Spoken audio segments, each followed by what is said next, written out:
They said she was gifted. They said she was cursed. A princess who spoke in tongues no tutor had taught her, who answered questions before they were asked, who whispered to the air and claimed the stones replied. At first the court marveled. Scholars gathered to hear her words. Priests tried to test her, and nobles leaned in to listen. But then the voices grew darker. She told her father, the king of betrayals yet to come. She laughed at secrets never spoken aloud. She described deaths that had not yet occurred, and then they happened. Fear turned reverence into terror. The king ordered her confined. Masons sealed her inside a tower with no door, only a single slit of light, so her voice could not spread. They say she continued to speak, to the walls, to the stones, to whatever listened in the dark. And then one day, silence. No cries, no whispers, just stone.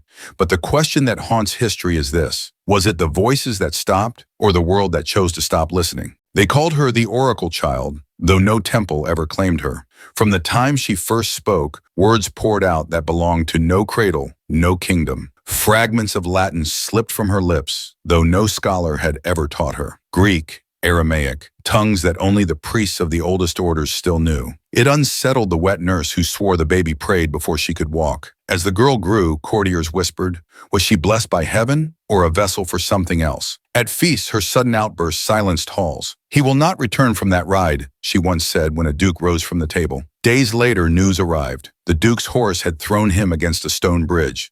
Her words were written down, collected like grim omens. Soon, fear spread wider than fascination. Rumors crawled through villages that their princess was not a daughter of men, but of spirits. Peasants avoided her name. Mothers forbade their children from looking at her tower. And inside the palace, the king wrestled with a choice. Was she a miracle he must protect, or a danger he must bury? Priests argued she might be touched by the divine, a saint in making. But others claimed possession, that demons dripped their truths through her tongue. They tested her with relics, with incense, with prayers in Latin. She neither flinched nor bowed. Instead, she smiled and answered with words they did not wish to hear. The relic is false. Your prayer is empty. This room hides a thief. One night she walked through the royal chapel alone. Witnesses swore the candles bent toward her, flames leaning as though pulled by her breath. She touched the altar and whispered in a language even scribes could not place. Later, a monk claimed it was the speech of Babylon. The chroniclers wrote that moment as the beginning of her undoing. For with each word, she stripped power from those who pretended to hold it. A court built on secrets cannot bear a child who unmasks them all. The council pressed the king, silence her, protect the throne, protect the crown. And thus the first stones of her prison were ordered. But as masons laid their bricks, she called out from the tower window to the gathered crowd,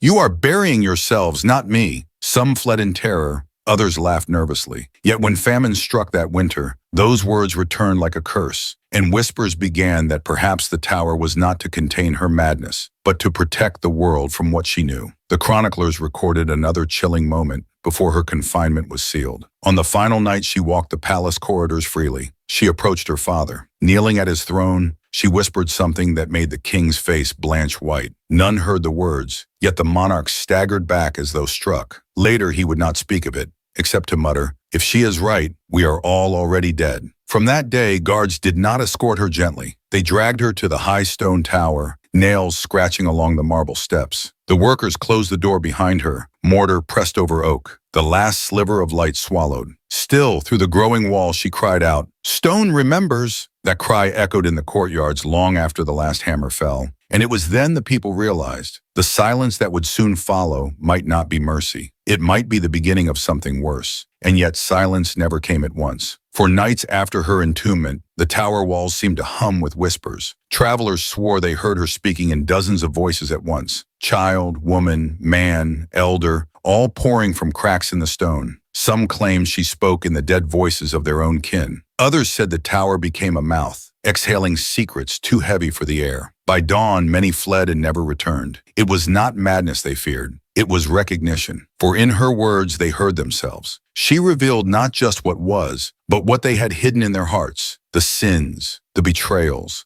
the secret wishes for blood. To hear her was to face yourself stripped bare. And so the king commanded all approach to the tower forbidden. Guards were stationed, yet even they avoided the shadow of its walls. Records say some went mad within days, raving that the stones followed them home, that her voice whispered in the silence of their dreams. Her confinement was meant to contain her. Instead, it spread her farther than ever before. The tower became her cathedral, her tomb, and her stage. Though the door was sealed, though stone pressed around her like a coffin, the princess did not fall silent. Instead, her voice grew sharper, clearer, as if the walls themselves carried it outward. Farmers in the fields reported hearing her words beneath the wind. Monks claimed her whispers reached them in cloisters miles away. No one knew how, but all agreed. The stone spoke her will. The king ordered chroniclers to ignore her, but rumors outpaced ink. Merchants swore she named the outcome of wars before armies even marched. Soldiers swore she called their names before they died. The tower became a site of pilgrimage and dread. Some crept close in the night, pressing their ears to the stone. They returned with trembling hands, claiming she spoke to them directly, naming sins no other living soul knew. The whispers told of things hidden, things lost. A widow heard her husband's last words through the cracks of the tower. A thief staggered away swearing she had described the silver buried beneath his floorboards. A monk cut off his tongue, declaring that no man should speak if a woman in stone could speak for the dead. Every story twisted the fear tighter.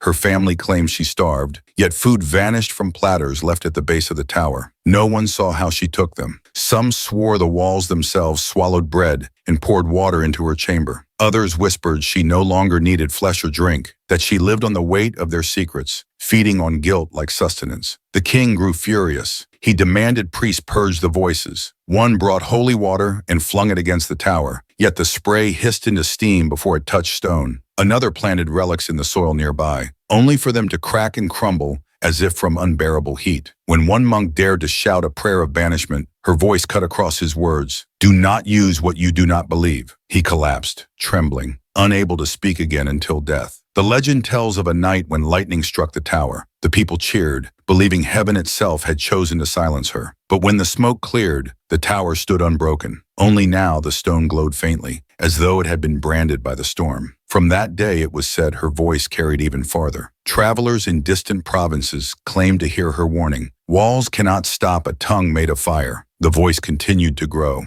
She spoke of betrayals before they occurred. She whispered names of newborns before their parents had chosen them. She sang in choruses of languages forgotten by time. At night, her words rolled like thunder across villages, lulling some into sleep, driving others into madness. No one knew if she was caged or if the world outside had become her cage, echoing her truth forever. And still she endured, sealed within, her body unseen, her presence everywhere. The people began to call her not princess, not oracle, but simply the voice. She was no longer of flesh to them, but an echo living inside their own shadows. And the question that gnawed the court was not how long she would last, but how long they could last while she remained. The chronicles darken at this point. Some claim the king himself began hearing her in his chambers, her voice rising from the cracks in the marble, whispering to him alone. He would wake screaming, shouting orders that made no sense, lashing at servants for imagined betrayals. He forbade anyone from speaking her name. He ordered minstrels to play louder in the halls, bells to ring longer in the churches, but no sound could drown her.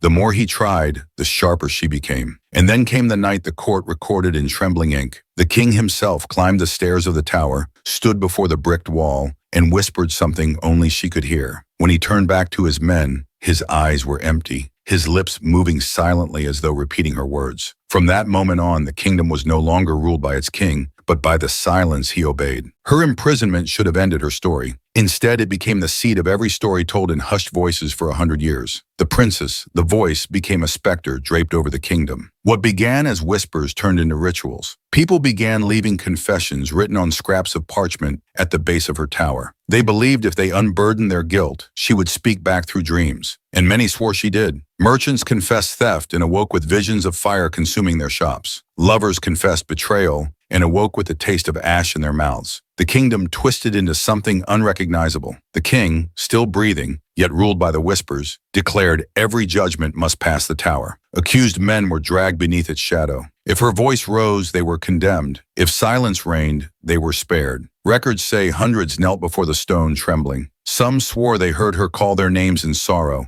Others claimed the tower roared with laughter as the guilty begged. Even silence became unbearable, for silence could mean mercy, or worse, indifference. Generations passed, but the tower remained her monument. The king died, replaced by his son and then his grandson, yet none dared break the seal. Each monarch swore they heard her in the halls, whispering in the stones, shaping their decisions. Wars were fought because she named enemies unseen. Treaties were signed because she foretold betrayal in the blood of allies. She was the kingdom's hidden ruler, its silent queen of stone. But her presence was not contained. Stories spread beyond borders. Foreign travelers returned claiming they too had heard her across oceans, her voice threading itself through their dreams. One crusader wrote in his diary that when he bled on foreign soil, he heard a woman's whisper telling him he would not see home again. He died days later, struck by an arrow. His companions swore his last words were, "The tower has found me." The church denounced the stories, branding them heresy. Yet even priests sent to destroy her legacy returned shaken, claiming the scriptures in their hands dissolved into letters she spoke aloud.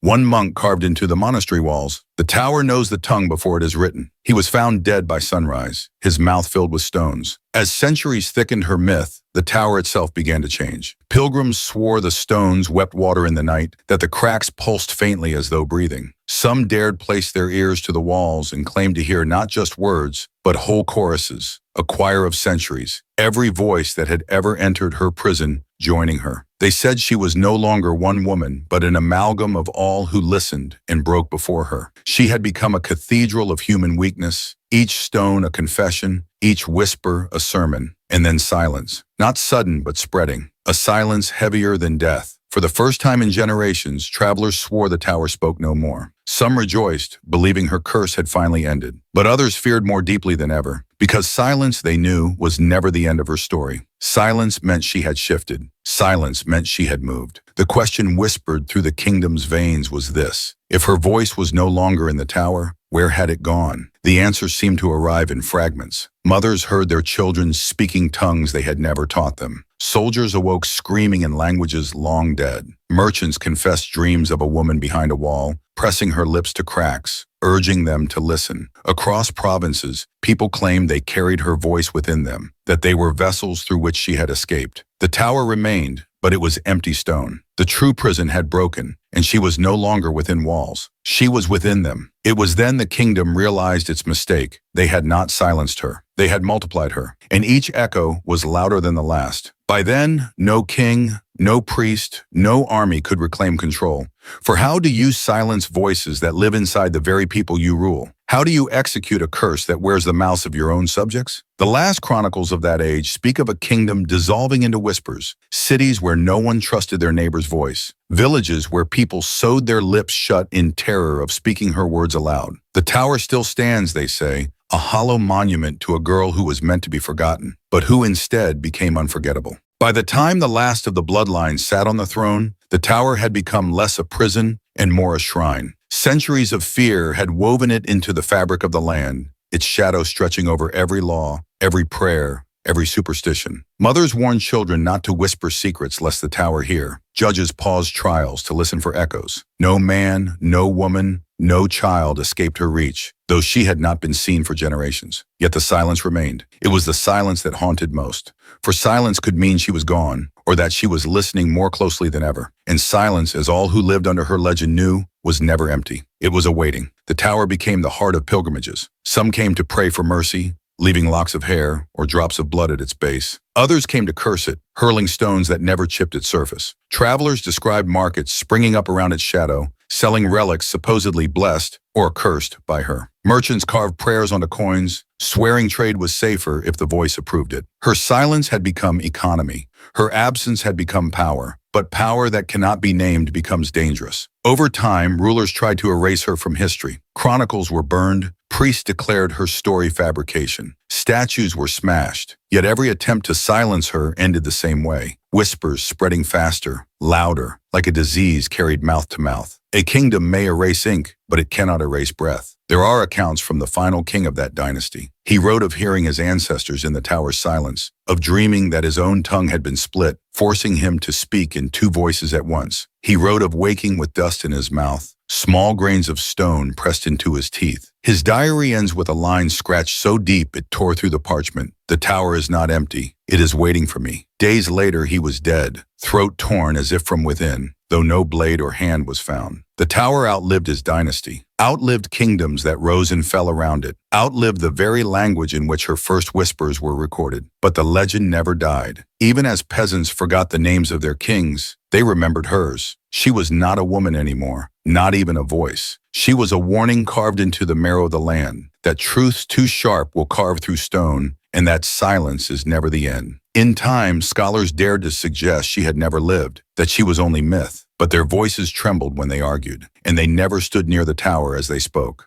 For deep down, they feared the same thing the Masons once knew as they sealed her fate. Stone remembers. Long after the dynasty had fallen, long after the kingdom's maps were redrawn and its banners burned, the tower still stood, a relic out of place, older than the stones around it, untouchable by time. Travelers wrote of moss creeping over its surface, yet never covering its slit windows. Storms lashed it, yet never broke a stone. Empires crumbled around it, but the tower remained, like a tooth jutting from the earth. And still the silence remained, a silence so deep that even birds avoided perching on its ledges. Shepherds swore their flocks refused to graze near its shadow. Villages nearby abandoned wells, claiming they heard voices echoing up from the water. Generations were born and buried with the tower as their constant neighbor, each telling the next, "Do not listen, do not draw near, do not speak its name." But curses do not die with time, they shift. Legends tell of outbreaks of sudden muteness in the villages closest to the tower. Entire families struck dumb, their tongues swollen or their throats closing as if unseen hands clutched them. Some recovered after days, others never spoke again. One chronicler described a village where every newborn was silent, wailing without sound, eyes wide as if hearing something adults could not. The villagers abandoned their homes, leaving behind empty cradles and walls scrawled with prayers. As centuries passed, the silence became its own contagion. It spread not just through mouths, but through writing. Monks reported that ink dried on their quills when they tried to record her story. Scribes claimed letters shifted on parchment, words unmaking themselves until the page was blank. Even silence, it seemed, was not absence, but her hand moving through time. By then, the tower was less a place than a symbol. Pilgrims still came, but fewer returned. Some claimed that if you stood too close, your reflection in the tower's stone blinked when you did not. Others swore the silence was not silence at all, but a chorus pitched too low for human ears. A vibration that gnawed the bones until you carried her home in your marrow. And those who carried her home never left her again. The empire that claimed the land tried once to demolish it. Cannons were rolled into place. Soldiers lined in rows. Orders barked. The first cannon fired, shaking the fields. But when the smoke cleared, the ball lay shattered on the ground. The tower was unmarked. The second cannon misfired, exploding and killing the gunners. The general called for retreat, his face gray, muttering that the silence had reached into their lungs and stolen their breath. That army left and never returned. By then, the tower no longer needed guards, no longer needed priests. Fear itself was its guardian, and the silence was no longer confined to its walls. It lived in stories, in bloodlines, in dreams. For silence is not death, silence is waiting, and waiting is the sharpest blade of all. Centuries turn to millennia, and still the tower stands. No king rules from its shadow now, no armies kneel beneath it, no peasants leave offerings at its base. Yet the silence lingers. Travelers who pass claim they feel pressure in their throats, as if words are being stolen before they can be spoken. Some report dreams of a girl behind a wall, lips pressed to stone, whispering in languages no one living remembers. Others wake to find dust in their mouths, grains of stone between their teeth, as if the tower itself had breathed into them while they slept. History writes her as a warning, a fable of pride and punishment. But fables do not bend iron or stop cannon fire or silence generations of children before their first words. What began as one girl's curse grew into a contagion of silence that outlived every dynasty, every border, every attempt at forgetting. The tower is no ruin. It is a monument that breathes. And if stone remembers, as she once said, then so too does silence. The final question haunts scholars and wanderers alike. What happened to the voice itself? Did it fade with time? Or did it simply scatter, embedding itself in us? For every slip of the tongue, every dream in a language we do not know, every echo we hear in an empty room feels like her shadow brushing past. Perhaps she was never meant to be silenced. Perhaps the tower was never her prison at all. Perhaps it was ours. And so the story circles back to its beginning. A girl who spoke what should not have been spoken, locked away to keep the world safe from her tongue. But if the silence that followed still moves among us, then the truth is darker. She was not buried to protect the world. The world was buried to protect itself from her. And what if the stones, the soil, the very air still carry her words, waiting to rise in our mouths when we least expect them? One day when we whisper a secret we swore never to tell, when we mutter words we do not understand, When silence falls heavier than sound, perhaps then we will realize she never went silent.